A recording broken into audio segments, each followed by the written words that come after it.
The permanent reminder of a prior experience. Welcome to the latest deep dive episode of the Outside of the Classroom podcast.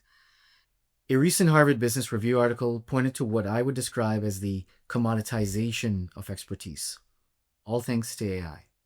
In minutes, you can now have the perspective and to some extent the knowledge of a senior digital strategist with over 20 years of experience on how to promote energy drinks to a specific segment in certain regions of the world. Now, that article also identifies the antidote to commoditization: scar tissue. Now, scar tissue is what experience leaves behind. It's the residue of having done something, pursued something, and having it not work out as planned. Scar tissue sharpens judgment. It's what allows you to see the nuance, the edge, the outlier, the non-traditional competitor entering your market. It's the instinct that tells you something is off, even when the data says otherwise. It's the recognition that the goals may be too ambitious for the team in front of you. It's understanding how power and political capital are actually built and used inside organizations. This is not something you can get from a well-structured prompt. But of course, the same scar tissue carries risk, because what sharpens judgment can also distort it. It can cloud your view of what to pursue.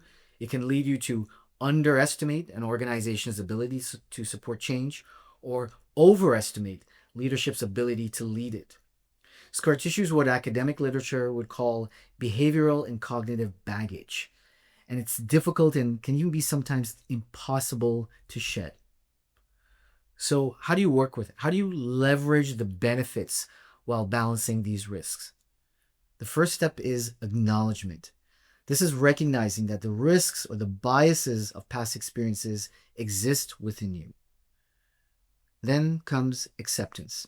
And this is where it gets difficult, because the same experiences that shaped your judgment and created value before may now be also shaping it in ways you do not realize.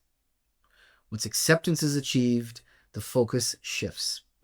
Now consider, how have your past experiences served you? What did they allow you to accomplish, to learn, to navigate? But then it's the harder question. Where might have those same experiences affected how you think, decide, and act?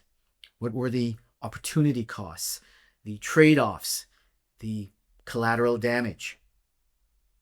With this awareness, then comes reinforcement. This is where you welcome perspectives that challenge your own, not for the sake of disagreement, but to collaboratively find alternate solutions and points of view to avoid blind spots. Reflect on how the environment has changed and how certain assumptions may no longer be valid.